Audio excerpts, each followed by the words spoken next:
Yesterday, Catliente uploaded a video on May 13th about mismanagement of Doki Bird's PC auction led an artist on for over a year. I spoke about it on stream. I was like asking where she got her source from, which artist she is talking about, because all the names were redacted, and just because I didn't have any source for this and I couldn't verify any of the information, I held off on speaking about this because I was like, I don't know where this comes from. So, funnily enough, today, Dokibird drops this tweet saying, full statement on the PC charity auction and recent allegations, and it's directly because of that Catliente video. So, I was very, very confused. I was very intrigued, as I had not watched the entire Catliente video by then. I had just watched a little bit of it, and I saw that she was actually the one who made the Google document cited in the video. So Catliente herself wrote that. Yeah, Catliente has been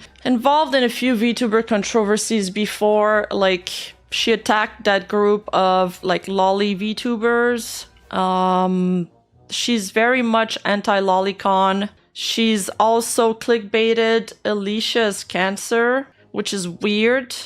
Which was weird. Like, I remember Alicia's tweet specifically saying that she has no issues with people making videos on her or topics that she's in, but she took specifically issue with somebody clickbaiting her cancer. All right, let's read the Google Doc that Dokibird posted. Full statement on the charity auction and recent allegations. To everyone following the situation regarding the charity auction, I want to address the claims that have been circulating, particularly in a recent video. She's talking about Catliente's video here. This has been an incredibly difficult experience, but I believe the full story deserves to be heard. First and foremost, I accept that the handling of this auction item was far from ideal. I want to sincerely apologize to those impacted, especially the winner, for the delays and confusion, and I tremendously appreciate the patience and support the winner has shown me. I take responsibility for how things unfolded. But I also need to be transparent about the challenges that were taking places behind the scene, many of which have not been shared publicly until now. So here she, acknowledges that her handling of the situation was far from ideal. She takes responsibility. It starts pretty well. Then she starts talking about challenges she faced in the background.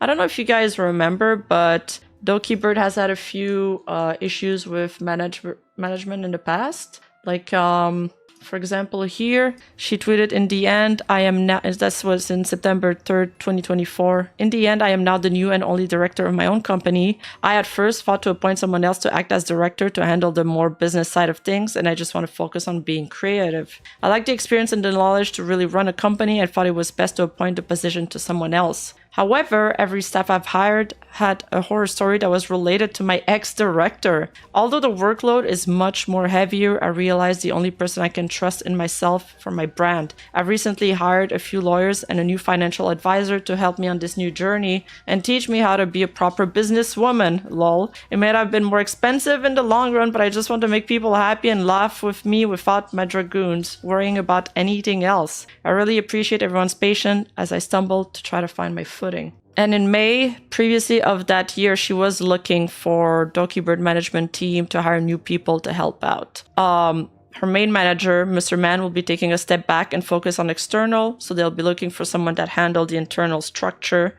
and the day-to-day communication in emails. Plus communicate with the Asia management team, as well as actively search for new sponsors and project, and then an event coordinator. Job will be coordinating with event, conventions, etc. So there's been quite a few swaps in management since then. Also some issues that I gather from that. Now, the Google Doc continues saying, I feel that it is time that I share this with everyone, as I have come to terms with what has occurred in the summer. At the time this auction was concluding, I was in the middle of a serious and distressing transition. My previous management team had taken full control of my brand, and I was actively working with lawyers and police to reclaim ownership of Dokibird. What the hell? Like, this just starts off already so crazy. I wasn't aware that any of this was happening. During this time, I was also forced to move out of my home under police supervision. A situation so severe, it required formal reports and the help of a personal friend and staff. I was during this incredibly turbulent time that the charity item fell into the hands of my team while I was trying to survive and restart my life from the ground up. I won't go into too much detail, but this screenshot is a snapshot of how bad it was. And this, I believe, is dated July 29? The 7th month is July, right? Of 2024. She said, she just left. I only have a small window of time to leave the apartment before she comes back. Are the police coming? Because I won't be home when they do. The person she's talking to is saying, exit the apartment, they're almost there. Doki says, I'm packing up right now to leave. Redacted person says, grab a charger, officer's calling you, please let me know if everything's okay. So I'm not sure who she's referring to here when she says she just left. Sounds like somebody maybe they were living with, but it sounds quite serious. Now, to be fair, my team and I were under a lot of pressure. We still came out of this and had to immediately start to pick up the pieces of the business. And during this time, there was no attempt from the other side to follow up or reach out after the initial silence. My staff wasn't sure how to proceed, and I, truthfully, was overwhelmed and unable to manage the situation while trying to reestablish basic stability in my personal and professional life. Hey Doki, there's a metric ton of work that still is unfinished and unaddressed, and as much as I like to give the room to let you settle in the move, shit needs to get done. We can't keep pushing things back. It's already unprofessional that things have been delayed this long. The charity auction still has multiple items that need addressing, the most important being the custom PC, which has still made no progress, and that will be the custom PC is the topic of Catliente's video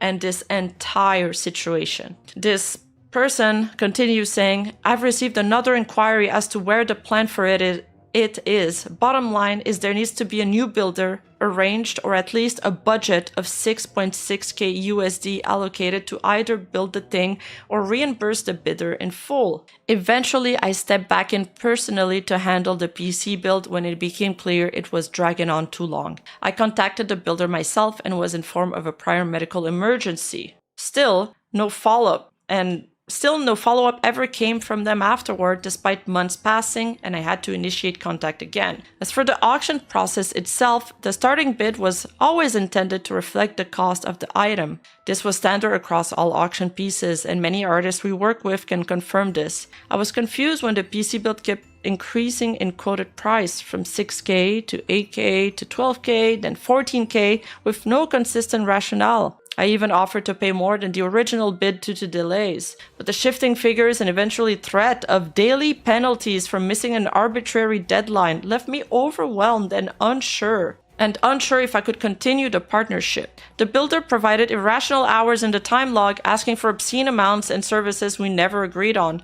Eventually, I was told I'd owe 4k cancellation fee. Yet, I had not agreed to any finalized scope or cost. There was no contract signed between me, Dokibird, and them directly. Here's one of the quotes they sent us. And I believe this is one of the screenshots that's being passed around on Twitter the most. Basically, 14k. And just for so this is the price of the parts, 3.8k. And then the total labor in USD, 6.3k in project production labor, and then 4.7k in pre-project labor estimate. So almost 11k USD in labor cost alone. Okay, I mean, on my tweet, there's somebody that builds custom PCs that replied, and I've also quoted people for custom PCs before, like I've asked for quotes, and it was nowhere near that price. But then I was like, okay, maybe this is just a really like bougie build, right?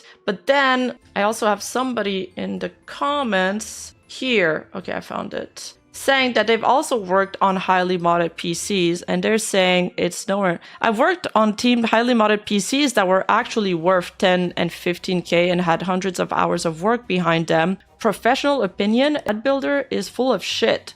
Would love to know the name for shaming purposes. We know the name, actually, it's gonna come out later. I'll share one of my favorite inspiration works to show what a PC worth that much actually looks like. Not my work. The cables alone, including those not visible, just a tiny detail of the overall system, are easily 20 hours of physically painful work. And it's like this super high-end, fully customized, PC. Like everything inside is crazy. So the Doki PC was supposed to be made by this artist called Celeste Fleur.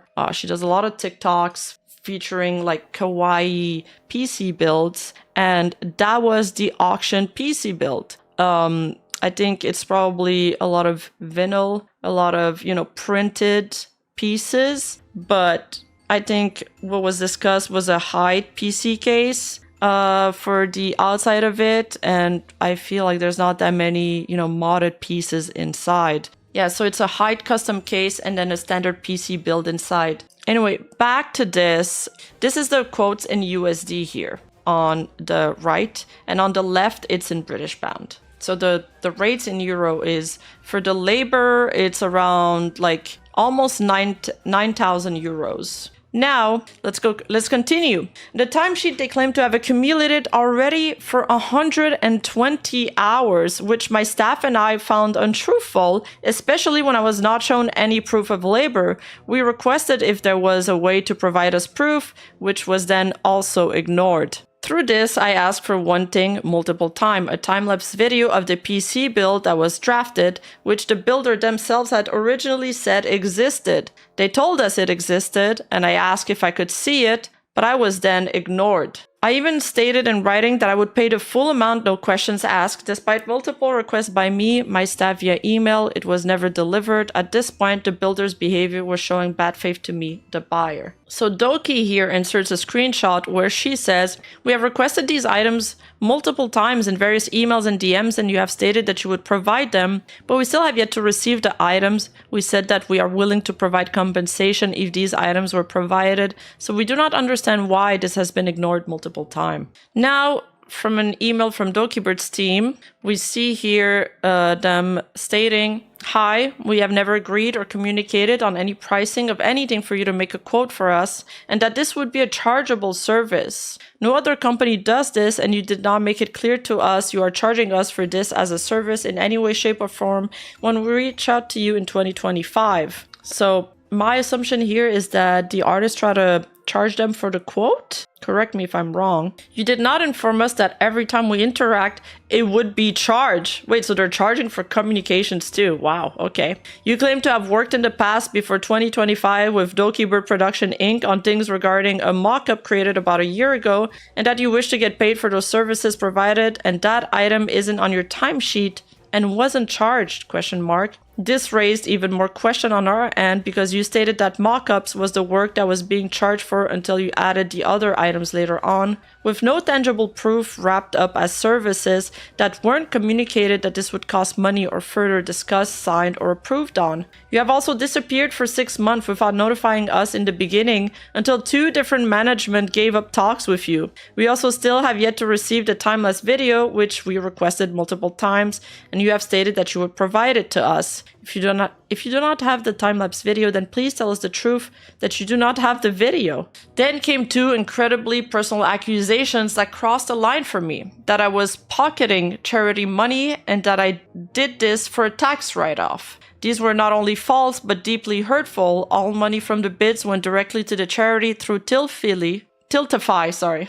I use Tiltify for my charity, so I should at least be able to pronounce it well. I paid artists out of... Tiltify is like a program, so like the money never goes through the creator. If you donate to charity, it goes directly through the charity. This is what the platform is for, is to ensure that there's, not a 3-way crossing for the money. It just goes from like, whoever donates pockets directly into the charity, and the platform itself takes a small fee. I paid artists out of pocket, including shipping and production costs, and in some cases even covered or increased the rates myself. To be accused of using this for personal gain was crushing, especially as someone who has consistently tried to share what I have with others. Honestly, it just feels like, the artist saw that Doki Bird spent $100,000 out of her own pocket on her project last year, and they were like, let me drive up the prices. Anyway, due to how emotionally charged the situation became, I chose to step away and let my team manage it more professionally. I was on a rare, long-awaited vacation at the time, while also suffering from severe food poisoning and still trying to resolve the situation behind the scenes. This was well documented on stream and on social media. Anyone who knows me knows I rarely take time off. This was a trip to Japan for my first LAN Apex event, which had been planned for months. Eventually, I worked with a new PC builder using my hide case. I upgraded all the parts at my own expense and tried to spend nearly 10k to deliver what was promised. Unfortunately, Amazon canceled my parts order shortly before the winner's travel date, meaning we could no longer deliver the PC in time. At that point, the winner and I mutually agreed that I would send them 7.5k to build their own non-team PC. We considered the matter resolved. So this is a screenshot of Doki showing the parts had been ordered. Here are all the parts. Also, all the parts were a total of 9,395 USD in the end. 2 days later, the video was posted after the payment had already been made and the issue had been settled. So this is very recent. April 20, 2025. So 2 days later, the video was posted after the payment had already been made and the issue had been settled. I'm not sure I understand this part because the video was posted here on May 13th, so not 2 days later, but maybe she's talking about when Catliente streamed it, which was 10 days ago. So Catliente's original stream, well, she claims herself was made 10 days prior. So that would make more sense, I believe. The video description and pinned comment were edited after the fact to say I had paid the auction winner, but it falsely implied I only did so because of public pressure. That's simply not true. She posted a screenshot of, you know, the money she sent to the buyer. Oh, 2 days after she paid the winner, not 2 days after the part order. Oh, okay, that makes sense because thank you. Okay, so the money was sent on May 11th. The video was posted on May 13th. That makes a lot more sense. I didn't screenshot anything from our conversation in the Discord group because I had hoped to resolve this privately without dragging it into the public eye, but in hindsight, that was naive. I've always tried to avoid public conflict, but now I'm being forced to defend myself from a one-sided narrative. The pain cuts deeper when I see people claiming I didn't want to pay because it was the most expensive item. That's not true. I've paid for other auction items valued even higher, and this was never about avoiding payment. It was about trying to navigate an increasingly confusing, emotionally fraught, and mismanaged situation in the middle of one of the hardest years of my life. For context, I've always tried to treat the artists I work with fairly. Sometimes I pay late because I'm overwhelmed or unwell, and as my community knows, I've faced numerous health and personal challenges lately, but I always pay. I've covered late fees, offered bonuses, and donated to artists in need. To now be accused of being manipulative or exploitative after everything I've given financially and emotionally is devastating. I'm not perfect, I get emotional, I talk from the heart, not always from a business-only place. And yes, I should have kept some personal matters out of these conversations, that's on me, but I'm only one person trying to keep everything afloat. To be called a manipulator or gaslighter when all I've done is try to fix things, learn, and grow is deeply unfair. This entire experience has broken my heart. This statement was not something I ever wanted to write, but after being repeatedly asked to say something, and after having personal pain used for public drama, I felt exploited, and I felt I had no choice. I hope this is the only time I'll have to speak on this. Moving forward, I will no longer be handling direct negotiations for my brand. I've learned that my emotional communication style makes me vulnerable to being misunderstood or misrepresented, and I don't want that to affect others. I hope people will take a moment to hear the full context, not just the most viral part of the story. Thank you to those who've shown patience, understanding, and support. Apologies for my break this week because I'm tired. All I want to do is spend time with my closest and only family right now is my dog. I just got home after surgery and rehabilitation. I'm still learning, I'm still healing, and I'm still trying to do better every day. Yeah, Kat was the one that said they won't be able to put a dent in me, talking about the Vtuber community. Now, after this response, it seems that basically she made a first update that was there yesterday when I looked at the video. There finally has been a resolution to the situation and the buyer will be receiving a refund alongside an additional 1k for the troubles. The artist still has not been compensated for the involvement in this project, and I am pretty sure in the original pin there was a, diagonal smiley face, which I think was edited out. The artist involved has not been compensated at all. Frowny face. I assume that now, facing some public backlash or pressure from the Google Doc, she's changed that. And then there's another update saying, "Update, as of today, has put out a statement of her side. Feel free to read it here and come to your own conclusions. About this statement specifically, the video description and pinned comment were edited after the fact to say I had paid the auction winner, but it falsely implied I only did so because of public pressure. That's simply not true." And she says, please, Katliete adds, "Please read the words written here and see where it says Doki paid because of public pressure." It does not. It was added after the video because the video was cut from a Twitch stream over a week ago and scheduled to go live at 10 a.m. And information about the refund was presented after the video was live. Disclaimer, please do not send hate to anyone mentioned in the video. Everything that is said is alleged, and there are always two sides to every story and the truth. I mean, yes, it seems that, I don't know who involved. I mean, this is speculation. Probably the artist involved would make the most sense here, since the buyer was compensated. So I don't see why he would do that. She's kind of the only one with a motive that sent this information to Kat, and Kat made the document herself. She states that she wrote the document herself. On top of that, it seems like the group chats were sent to Katliente unredacted. So with all the users named there, she redacted them herself. Check the comment. That's where this pinned screenshot is from. Oh, okay. The screenshot is this. I see. Okay, it really wasn't that complicated. I don't know why I bugged out on that. Okay, so she didn't, my bad, she didn't edit the smiley out of the message. That was just the pinned comment. I forgot to read that part, which is pretty important. Edit, to clarify, since people are wondering why everyone from this document is redacted except Doki, I chose to redact names if I think significant harm could come their way, either due to one party having a large and opinionated fan base and one party having a substantially larger audience that could be mobilized for harm, and other reasons I deem fit. Doki isn't redacted because this entire situation involved her auction, and redacting her name will not give enough context for people to understand the situation. Also, redacting the name of the person who needs to be accountable makes no sense. I know most people who have this sentiment are just Dokibird fans confused why their Oshi is being criticized, but felt adding this clarification would help confused parties as to why so many names are redacted. I mean, I feel like usually the artist's name, when it comes to these quote-unquote art feuds, is available. I mean, I want to know who's making those accusations. I feel like hiding behind a redacted name is not cool.